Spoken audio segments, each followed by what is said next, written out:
আমার প্রিয় একান্ত আপনজনেরা,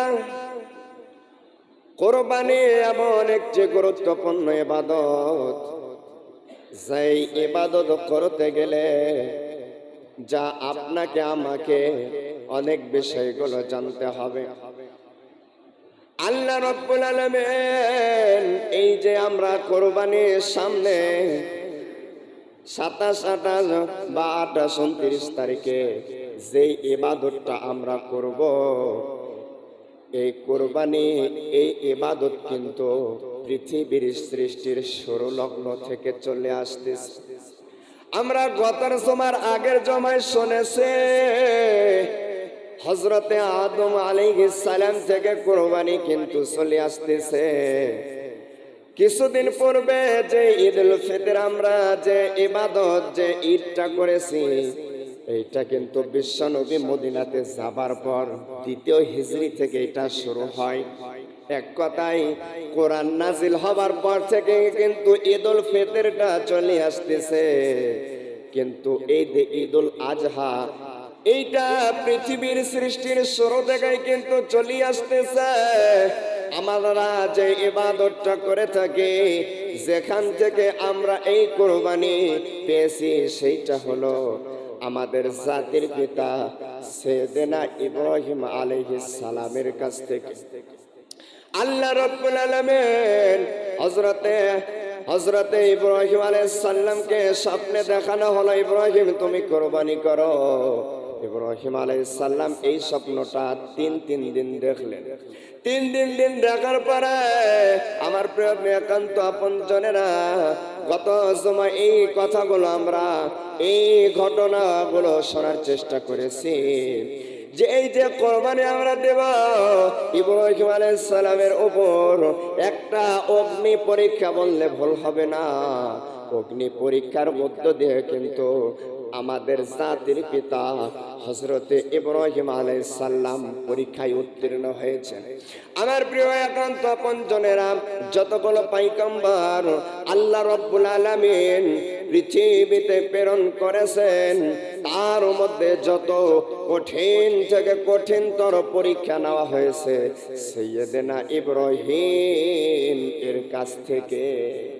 এবং প্রত্যেকটা পরীক্ষায় সাইয়েদনা ইব্রাহিম আলাইহিস সালাম উত্তীর্ণ হয়েছেন এবং রবের খুশির জন্য যে কোনো পরিস্থিতিতে যে কোনো কাজ করতে ইব্রাহিম আলাইহিস সালাম প্রস্তুত ছিলেন। বলেন সুবহানাল্লাহ। আমার প্রিয় একান্ত আপনজনেরা, সন্তান কোরবানি দেওয়া এটা চারটিখানি কথা নয়। আপনাকে যদি বলা হয় যে আপনার একটা আদরের সন্তান, আপনি একটা বার ভাবেন তো, গত জুমায় আমি বলেছি 80 থেকে 86 বছর বয়সে এটা দুটা মত পাওয়া যায়।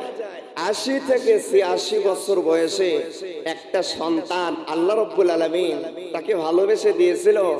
ওই সন্তানের উপর আবার আল্লাহ রাব্বুল আলামিন পরীক্ষা নিলেন, যেই পরীক্ষার নাম শুনলে আপনি আমি ঈমান হারা হয়ে যাব। যেই পরীক্ষার নাম শুনলে আপনি আমি পরীক্ষা দেওয়া তো দূরের কথা, ওই পরীক্ষার নাম শুনলে আমরা কি হুড় করে দৌড়ে পালাবো।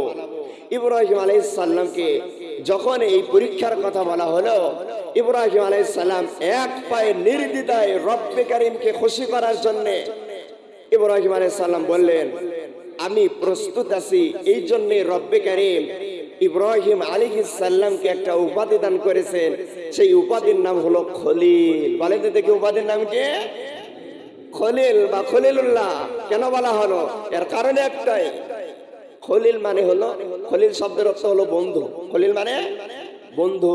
আর আমার রাসূলকে উপাধি দান করা হয়েছে হাবিব। খলিল মানে এই বন্ধুকে বলা হয় যেই বন্ধু আল্লাহর জন্য সব কিছু নির্দ্বিধায় এক বাক্যে বলার সঙ্গে সঙ্গে করতে পারে, তাকেই খলিল বলা হয়। বলেন সুবহানাল্লাহ। আর হাবিব বলা হয় ওই বন্ধুকে, রব্বে কারীম যেই বন্ধুকে খুশি করার জন্য সমস্ত কাজ করতে রাজি। বলেন সুবহানাল্লাহ। তাহলে আমরা যে নবীর উম্মত, এই রাসূলের উপাধি হলো হাবিব, মানে আল্লাহ আমার রসুলের জন্য যা কিছু যা চাইবে যা কিছু করবে, রব্বে কারীম আমার রসুলের কথা শুনে এবং রসুলের প্রতি কি হয়ে যাবে, খুশি হয়ে যাবে। আর হাবিব খলিল বলা হয় ওই বন্ধুকে, যেই বন্ধু রব্বে কারীমের জন্য সমস্ত কাজ পৃথিবীর করতে নির্দ্বিধায় নিশ্চিন্তে মনার সঙ্গে সঙ্গে করতে রাজি, তাকেই বলা হয় খলিল।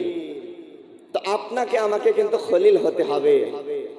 আপনি আমি যদি খলিল হতে পারি, তাহলে আপনার আমার কোরবানিটা রব্বে কারীমের দরবারে যাবে, তাছাড়া কিন্তু রব্বে কারীমের দরবারে যাবে না। আপনাকে আমাকে ইব্রাহিম আলাইহিস সালামের মতন ঈমানওয়ালা হইতে হবে। আপনার আমার যে দুর্বল ঈমান, দুর্বল এমন ঈমান, মসজিদের মসজিদের মাইক থেকে আজান দেওয়ার পরে আরামের ঘুমকে আপনাকে হারাম না কইরা মসজিদে নিয়ে আসতে পারে না, এই হলো আপনার আমার ঈমান।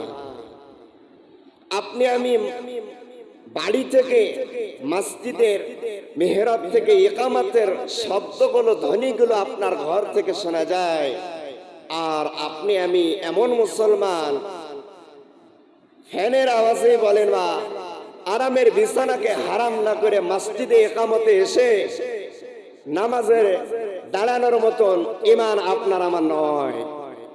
এই ঈমান দিয়া খলিল হওয়া যাবে। এই ঈমান দিয়া রব্বে কারীমের দরবারে আল্লাহ কি মাফ করে আপনাকে আমাকে সুমহান জান্নাতের অধিকারী বানাবে।